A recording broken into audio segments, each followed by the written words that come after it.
My name is Dr. Lee Moore, and this is Podcast Taiwan, a podcast on the history, literature, society, and culture of the world's most fascinating island. The podcast is brought to you by the National Museum of Taiwan Literature, an excellent museum in Tainan, one of the most historical cities in Taiwan. Despite being the island at the center of many global news cycles, Taiwan has for too long been terra incognita. There were points in history where the island punctured into the consciousness of the globe. Taiwanese territory almost became the site of World War III during the 1950s as the two sides of the Cold War squared off against each other in a low-level shooting war that never broke out into a major war. And this episode is largely forgotten by most folks in the English-speaking world.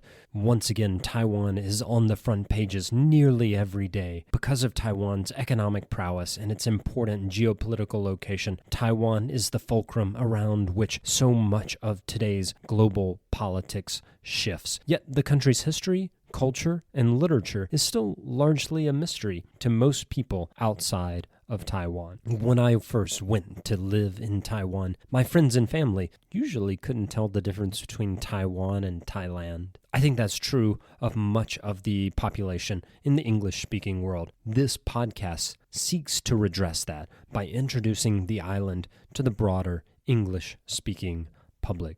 Who am I? My name is Dr. Lee Moore. I have a PhD in Chinese literature and culture from the University of Oregon. I've lived, worked, and done research both in China and in Taiwan for a total of more than 3 years. I speak Mandarin. I also speak a little bit of Taiwanese. I have another podcast, the Chinese Literature Podcast, and I have also been a writer for a variety of journalistic outfits, including The Economist and the, unfortunately, recently defunct China Project. The first 2 episodes of this podcast, I will take you through the history of Taiwan. So we're going to call these first 2 episodes Podcast Taiwan History. Then in the following 4 episodes, we're going to look at 4 separate authors from Taiwan to try and give you, the listener, a better understanding of this fascinating place. I think that is enough in terms of introduction.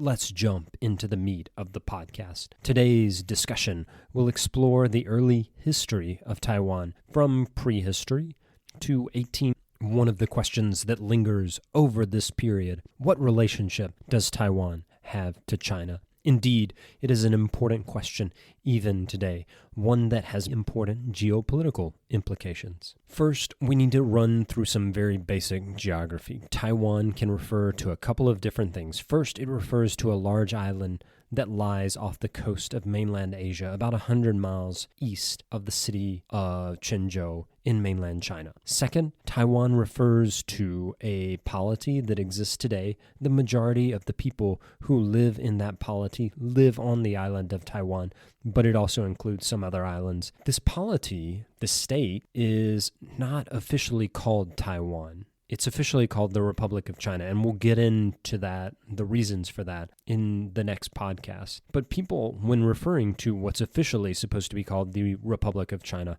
oftentimes call it Taiwan. Taiwan, the island, is about 245 miles long, 89 miles wide. Most people who live on Taiwan live on a strip of land that's along the island's west coast. To the east of this strip of land is a large set of quite tall mountains. For one of the most densely populated islands on the planet, there are many wildernesses where you can go walking for days and see only a handful of other hikers. Why? Because the west side of the island is flat, it's good for agriculture, and it's pointed straight at China. When Chinese colonists arrived on the island of Taiwan, the west coast was the first place that they went. The East Coast is a different beast. On the East Coast, you have this massive ridge of volcanic mountains running along pretty much the eastern 2/3 of the island. It makes for dramatic landscapes where mountains just plunge straight into the sea. It's a fantastically beautiful place to take a train ride, but it doesn't make for good farmland. Taiwan has long been home to a group of people who spoke Austronesian languages. In fact, Taiwan is the origin of all of those languages. The language group includes Polynesian speakers of Hawaiian and Maori, but also the main languages of Madagascar, Indonesia, Malaysia, the Philippines, Tonga, many places in the Indian and Pacific Ocean. Taiwan lies about 100 miles off the coast of China, but before 1550, there was very little contact between China and Taiwan. This is a contentious point. I just want to read a statement from John Robert Shepard's book, Statecraft and Political Economy on the Taiwan Frontier. Quote, "The isolation, never absolute, of Aboriginal Taiwan before the 16th century and the near absence of references to Taiwan in Chinese histories remains a mystery. Taiwan lies only 100 miles off Fujian, although Fujian was not incorporated into the Chinese Empire until the Tang Dynasty. For the last 1,000 years, merchants from Fujianese ports have conducted an extensive maritime trade with Southeast Asia, the Ryukyus, and Japan. Yet Taiwan is rarely mentioned in early Chinese historical records, and archaeological and ethnographic data confirm that these trade routes largely bypassed Taiwan." End quote. John Robert Shepard's one of the leading authorities on Taiwan's early history, and so this statement may seem contentious to some, but that is where most scholars have landed, that Taiwan was almost entirely cut off from China before 1550. There was very little trade between the two. There were very few people going back and forth. 1550, traders from China, Japan, and Europe began making contact with Taiwan and the small bands of Austronesian speakers that lived on the island. This was a part of these colonial powers constructing global trading empires. The Portuguese gave the island the name that is still associated with it, Formosa. But the Dutch were the first of these colonial powers to really take control of most of the island. The first state to ever exist on the island of Taiwan was set up by the Dutch. It lasted from 1624 to the early 1660s. It was based near the modern city of Tainan. In fact, not all that far from where the National Museum of Taiwan Literature is today. Before colonialization, Taiwan's economy was fairly simple. Men usually focused on deer hunting, providing pelts to trade with Chinese, Japanese, and Okinawan traders. Men were also frequently involved in politics and warfare. Women did small-scale agricultural farming. Men almost never farmed in these Austronesian-speaking societies considered women's work. The Dutch, as they initially colonized the island, tried to encourage or coerce Taiwan's indigenous population to do more intensive agriculture. But the Dutch found that the indigenous population either could not or would not work in the field. So the Dutch were the ones who began the process of the Chinese colonization of Taiwan. The Dutch encouraged ethnically Chinese people, mostly from Fujian and from Guangdong, the provinces nearest to Taiwan. They encouraged residents of these two provinces to immigrate into Taiwan and become farmers. In 1640, according to Dutch records, there were probably about 100,000 indigenous people in Taiwan, and only 3,568 Han Chinese folks paying taxes on Taiwan to the Dutch. Now, that's not an exact reckoning of the Han Chinese population on Taiwan, because only adult males would have paid taxes, but this is probably a pretty good approximation of how many Han Chinese folks there were on the island. Why? There weren't that many Han Chinese women, and thus there were not that many Han Chinese families. Taiwan was initially a frontier society, much like America's Wild Wild West. You had very few women who were willing to immigrate. So we know that in 1650, there was about one Han Chinese woman for every 10 Han Chinese men. So 3,568 taxpayers who are Han Chinese probably means that there were about 4,000 or 5,000 Han Chinese on the island in 1640. By 1650, we know that there were 10,811 Han Chinese men paying taxes in Taiwan. By 1661, right around the time the Dutch were about to get kicked off the island, there were 35,000 Han Chinese taxpayers on the island. So the Dutch were not only colonizing the island, they were bringing the Han Chinese to the island to colonize Taiwan with them. Taking advantage of Taiwan's agricultural potential, the Dutch and the Han Chinese worked together to create a new environment for Taiwan. So the Dutch, they could not convert the indigenous population into farmers, but what they did do is try their best to convert them to Christianity. This changed Taiwan's indigenous culture dramatically. The influence of Christianity was fairly wide, though there are disagreements on how deep that influence was. Many indigenous groups would become Christians, but during rebellions against the Dutch, they would abandon the trappings of Christianity and revert to the old ways. All that said, the cultural influence of the Dutch on Taiwan's indigenous people was in some ways quite deep. The Dutch gave indigenous Taiwanese folk their own writing system. In English, it's called Xingkang.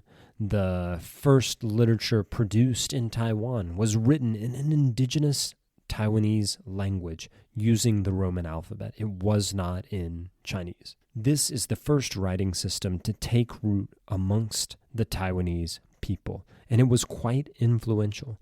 Even after the Dutch got kicked out of Taiwan, many of Taiwan's indigenous people used the writing system. It lasted for about a century and a half after the Dutch were forced out of Taiwan. So we have records of indigenous folks writing in Xingkang until sometime in the 1800s.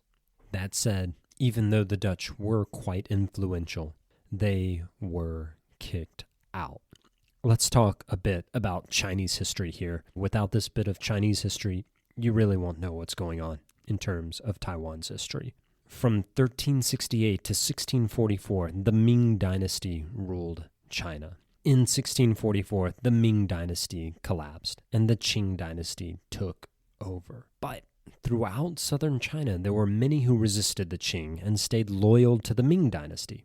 One of those people was named Koxinga. Koxinga remained loyal to the Ming even after 1644. He led armies to restore the Ming to power. Then, in the early 1600s, Koxinga was losing his base in China, so he fled to Taiwan and attacked the Dutch, who at that point controlled Taiwan. There's some back and forth. The forces of Koxinga took control of Taiwan, and the Dutch would never control the island again. From the early 1660s until 1683, state on Taiwan, independent of the Qing dynasty, was led by the descendants of Koxinga. Like I said, it lasted until 1683. The Qing debated whether or not to even worry about it. In the end, the Qing decided that they were too concerned about this remnant of the Ming existing on China's southwest coast, just 100 miles from China. So they decided to conquer the island. The island was conquered. The government founded by Koxinga was defeated, 1683. Then there's a debate at the Qing court. Should we keep Taiwan, or should we just give it back, throw it back? The Qing eventually decided that they could not just throw Taiwan back. They had to colonize the island. But it's important to remark that in the Qing debates about what to do with Taiwan, this conclusion was never a sure thing. For the next century, Taiwan would exist on the periphery of the Qing Empire.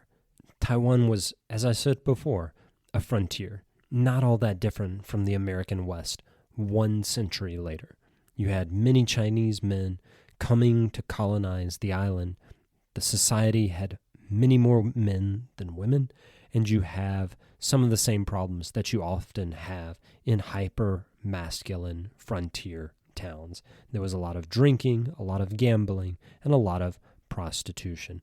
Finally, there was a lot of feuding. Some of the feuding was between different Chinese ethnic groups, people from different regions of China that had colonized the island. And these groups often had violent feuds. The Qing government frequently complained about how often troops had to be deployed to put down unrest in these Taiwanese feuds. But Taiwan had an additional layer of conflicts. There were oftentimes conflicts between Taiwanese indigenous groups with ethnic Chinese folks. You had Chinese men slowly colonizing the island, though mostly the island's west coast. The Qing did what the Dutch had started. They tried to turn Taiwan into an agricultural community run by Chinese farmers. They pushed Taiwan's indigenous groups either deeper into the interior, usually on land that was not good for farming, or they integrated these indigenous groups into Chinese society, where they oftentimes were assimilated and just became ethnically Chinese. Taiwanese indigenous folks struggled to keep their culture. This was very much an uphill battle. Oftentimes, Taiwanese indigenous folks took jobs that reflected their cultural strength. So before, Taiwan's indigenous people had been hunters, oftentimes. Deer pelts were a commodity that many Taiwanese indigenous men sold on the global market, with Japan especially buying them up. But as Taiwan got tied deeper into the global market, the indigenous people hunted the deer to near extinction. How did these indigenous men respond? They became Taiwanese cowboys. Yes, really. There were Taiwanese cowboys in the 18th century. They worked as herders of cattle. It was fairly easy for indigenous Taiwanese men who had previously been hunters to adapt to being a cowboy. As I mentioned before, many of Taiwan's indigenous folk intermarried with Han Chinese settlers, creating a new society that drew both off of Taiwan's indigenous culture and elements of the culture of South China.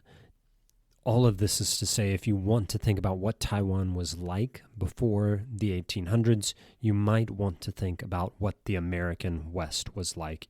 But by the time the American West became like Taiwan, Taiwan had already changed.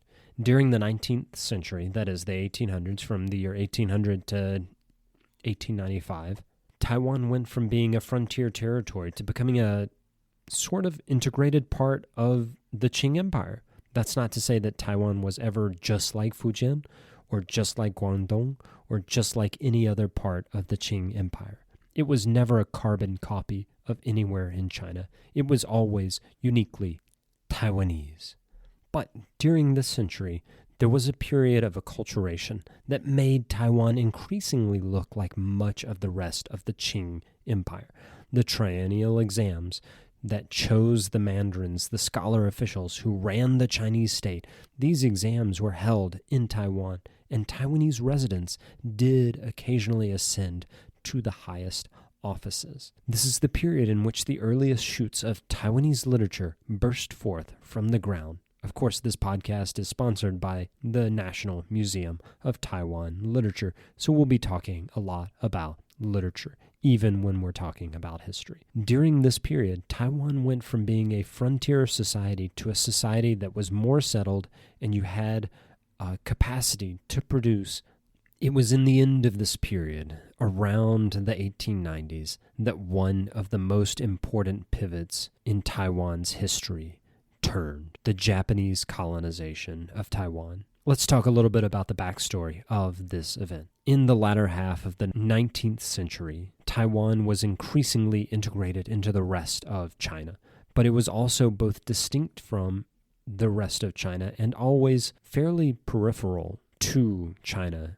In 1895, when the Japanese took Taiwan over, there were only about 4 million people living on the island of Taiwan, compared to a total Chinese population of about 500 million people. So Taiwan was never, population-wise, the center of the Chinese world. Because of Taiwan's status, the Qing, after colonizing the island in 1683, were slow to integrate Taiwan into the rest of China. There were periods in which they refused to allow private Chinese citizens to travel from China to Taiwan. And then there were other periods in which they stepped up Han Chinese immigration to Taiwan. Until 1887, Taiwan was not a province of China. Rather, it was administered from Fujian, that's on the Chinese mainland, and that's also a sign of the lack of focus on the island by administrators in Beijing. But this lack of focus caused lots of problems. Though Taiwan was increasingly moving away from its frontier status and towards a more settled lifestyle for most of the inhabitants, there were many parts of the island, particularly in the mountainous interior of the island that I mentioned before, the east coast and the extreme south, where the Qing government control was loose and was still very frontier-like. This caused some diplomatic issues for the Qing. In December 1871, a ship from what is today called Okinawa crashed on the southeastern tip of Taiwan. Many of the passengers of the ship swam ashore, but when they got to shore, they were killed by the Paiwan, a group of indigenous Taiwanese folks, those Austronesian speakers that I was mentioning. Eventually, the Japanese government responded. In 1874, they invaded much of southern Taiwan in response to this incident. They occupied a significant portion of the island in order to avenge the dead Okinawa. This incident was a prelude to Japan's colonization of the entire island. In 1894, the Sino-Japanese War broke out. The fighting largely occurred in Korea and in Manchuria as the two imperial powers, the Qing and the Japanese Empire, one falling, one ascendant, fought over who would control this other colonial space, that is, Korea and Manchuria. On April 17th, 1895, the Qing state admitted defeat and signed the Treaty of Shimonoseki. In this treaty, the Qing ceded Taiwan to Japan. Taiwan was given away by the Qing as the result of a war that was lost on shores almost 1,000 miles away. Initially, many in Taiwan resisted this, but there was little that they could do. There was a large amount of death amongst the Taiwanese as they fought the Japanese invaders. On the Japanese side, there was also a significant amount of death amongst Japanese soldiers. Even the close relative of the Japanese emperor, Prince Kita Shirakawa, died leading the invasion. Japan taking control of Taiwan is the most important event in Taiwan's history. Was Taiwan a part of China? Initially, no. It was as much a part of China as the Philippines, with whom much of Taiwan's indigenous population has a genetic and linguistic link to. For much of the first half of the 17th century, Taiwan was colonized by the Dutch. The Dutch brought in ethnic Chinese colonizers to the island. Briefly, there was a separate state led by a Ming loyalist, Koxinga, but in 1683, the Qing Empire took control of the island. But even then, Taiwan remained distinct within the Chinese Empire. It was on that date, April 17th, 1895, that set Taiwan forever on a different path.